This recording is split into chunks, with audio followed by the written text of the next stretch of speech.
نوخار جلوزو کې د ضلعي انتظامی لخوا د کلي کچېري انعقاد شوی و چې پکې مشر میلمه د نوخار ډیپټي کمشنر عبدالحمید خان و. په دې موقع د جلوزې سیمې د خلکو لخوا رامخته شوي ستونزې هم وړاندې کړې شوې چې ورته په موقع موجود د ضلعي انتظامی غړو په شمول د نوخار ضلع د مختلفو څانګو د تړلو ادارو نمایندګان هم موجود او د هغوی د حل کولو لپاره خپل ځانونه د کلي کچېري مخې ته وړاندې کړي وو. په دې موقع د راغلي خلکو وینا وه چې د ضلعي انتظامي لخوا راجوړه د کلي کچېرو کې د ولس لخوا هغه مسلې هم په ګوته شي کوم چې اکثره د انتظامي د سترګو نه پناه دي. اجتماعي مسلې زمونږ د روډ متعلق دي، د دې سکول چاردیوارۍ متعلق دي، دا د دې ټولو عوامو دي. د قبرستان دا مسله ده چې د دیوار وشي، داسې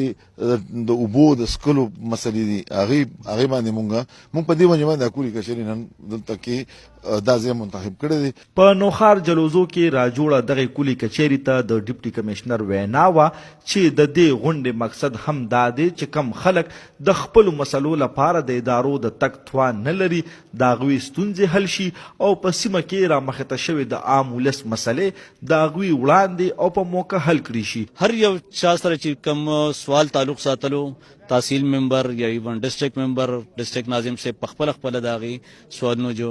جوابونه وکړله او کوشش هم دا دی چې د دغې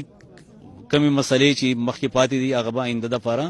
په ټایم باندې به انشاءالله حل کیږي. څرګند دي وي چې جلوزې سیمه د نوخار ضلع هغه پسمانده سیمه ده کم چې د یو وخت راسې د یو شمېر سهولیاتو څخه محرومه ده. د کیمرامین کامران دورانی سره ملک اسماعیل، خیبر نیوز، جلوزې نوخار.